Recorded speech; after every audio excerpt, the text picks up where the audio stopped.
Baik, mohon izin Bapak Inyoman Wahyu, kami dari kelompok 7 akan menyampaikan hasil analisis kami terkait topologi dan protokol jaringan yang telah dirancang. Sebelumnya, kami akan memperkenalkan diri. Perkenalkan, sebelumnya saya Maderevi Mariska Lusmi Dewi dengan NIM 2515-1100. Saya Mandaipi Malusmono dengan NIM 2515-1100.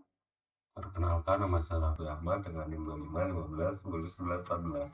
Di sini kami akan menjelaskan bagaimana topologi jaringan yang telah dirancang dan bagaimana alur paket tersebut berjalan. Sebelumnya, kami di sini telah mendapatkan petunjuk sebuah paket yang beralamatkan https://kelompok7.com. Baik, proses ini kita mulai ketika pengguna mengetikkan alamat URL https://kelompok7.com pada browser di PC0. Nah, di sini kita telah mengetik atau kita telah mencantumkan alamat 7 yang akan kita tuju, yaitu berupa https. Namun di sini terjadi pemisahan tugas yang sangat menarik pada sistem jaringan. Sebelum sistem dapat memproses protokol secure HTTPS, PC0 secara alami tidak mengenali nama domain tersebut, melainkan membutuhkan alamat angka atau IP address. Jadi HTTPS ini dikonvert atau diterjemahkan menjadi IP address yang nantinya dapat diterima melalui IP server. Oleh karena itu, PC0 terlebih dahulu mengekstrak nama domain kelompok7.com ini untuk dicarikan alamat IP-nya. PC0 akan menginisiasi DNS query dengan mengirimkan paket pernyataan menuju DNS server. DNS server di sini berada 100.100.100.100. Pada segmen tersebut nantinya akan dikirimkan.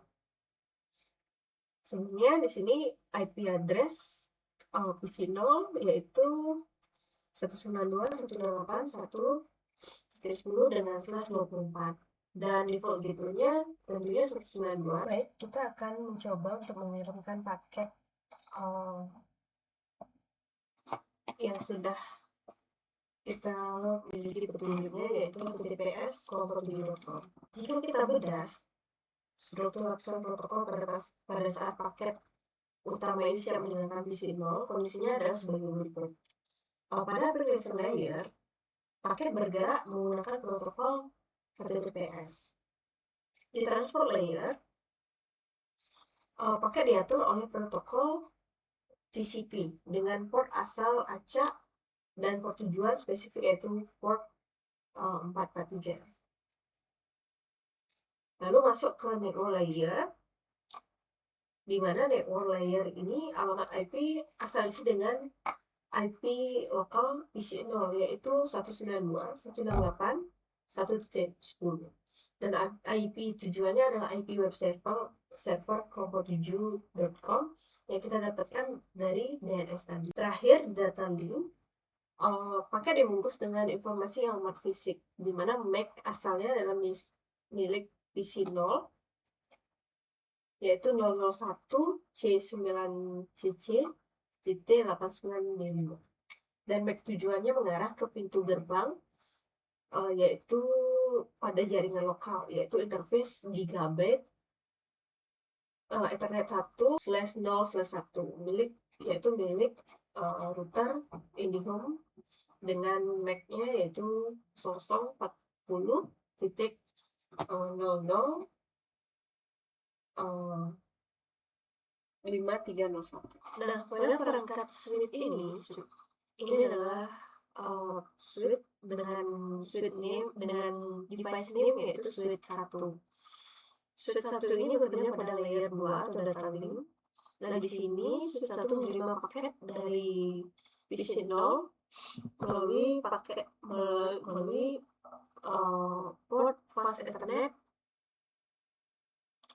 0.0/2. Suite melihat paket ini ditunjukkan kepada MAC address router IndiHome 040.000 1.1.5381 yang merupakan MAC address dari router IndiHome, sehingga sulit langsung mengoper paket tersebut melalui port fast Ethernet 091 menuju router tanpa mengubah alamat IP maupun MAC address di dalam. Nah, di router IndiHome, di sini router melakukan denkapsulasi dan membaca bahwa paket ini dikirim oleh IP asal, yaitu IP dari PC 0 192.168.10. Di dalam aturan jaringan global, IP lokal atau privat seperti ini dilarang untuk beredar di internet publik karena akan memicu konflik alamat. Nah, untuk mengatasi hal tersebut,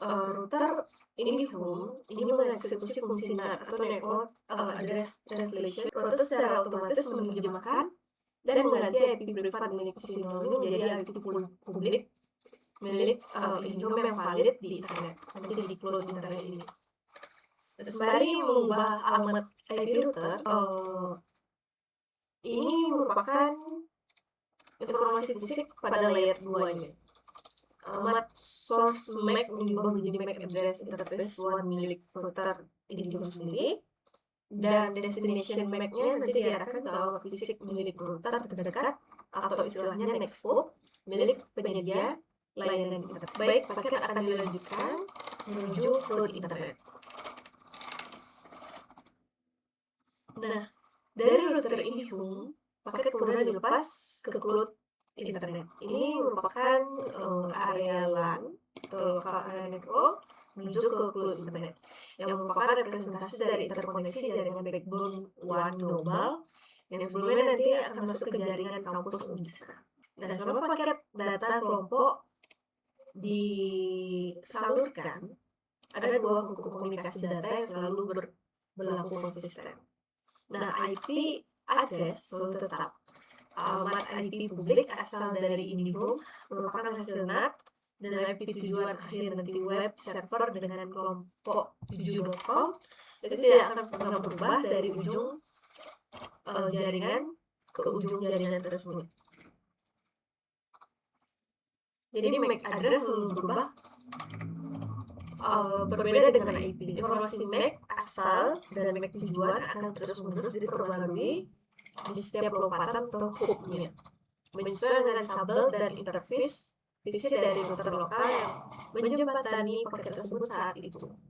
Nah, paket ini akan diteruskan dan diarahkan tabel routing eksternal hingga nantinya tiba di pintu gerbang milik router Unixa nanti. Baik, itulah alur perjalanan paket data pada segmen pertama, mulai dari resolusi nama domain kelompok 7.com hingga berhasil melintasi cloud internet. Untuk analisis bagaimana paket ini keluar dari cloud masuk ke router Unixa, nanti akan diterima oleh web server dan return kembali ke perangkat asal yaitu PC 0, akan dilanjutkan secara estafet oleh rekan kelompok belajar saya. Router Unixa ini menerima paket dari internet, lalu dari internet ini dia akan menerima paketnya, lalu kemudian meneruskan ke jaringan lokal ke tempat server data, yaitu di switch 0.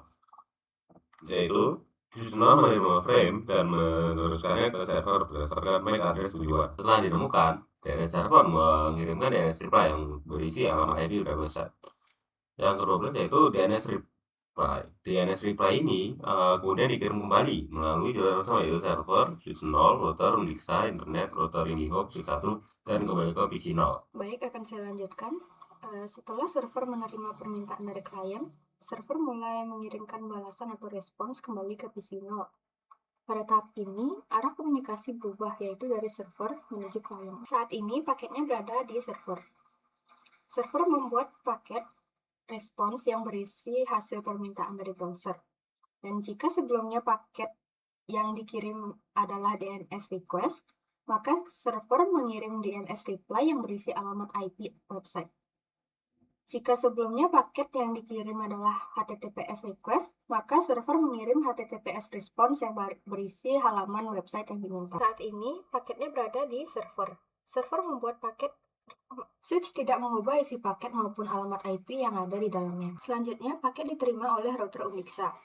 Router membaca alamat IP tujuan, yaitu alamat IP PC 0, Berdasarkan tabel routing yang dimiliki, router menentukan jalur terbaik untuk mengirim paket menuju jaringan klien.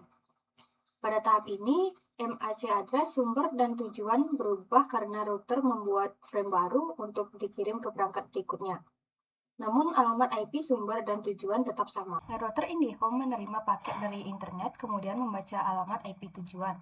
Karena alamat IP tujuan berada pada jaringan lokal klien, router meneruskan paket menuju switch 1. Switch 1 menerima frame dari router IndiHome dan meneruskannya ke port yang terhubung dengan PC 0 berdasarkan MAC address tujuan.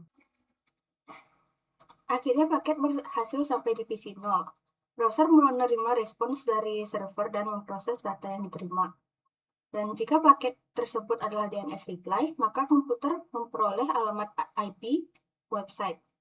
Jika paket tersebut adalah HTTPS response, browser akan menampilkan halaman website sehingga pengguna dapat melihat isi website pada layar. Baik, sekian penjelasan dari analisis topologi jaringan yang dirancang untuk mengirimkan paket dari perangkat asal yaitu PC 0 menuju server lalu balik diterima kembali oleh perangkat asal. Mohon maaf juga apabila dirasa analisis kami kurang lengkap. Kami tutup dengan terima kasih.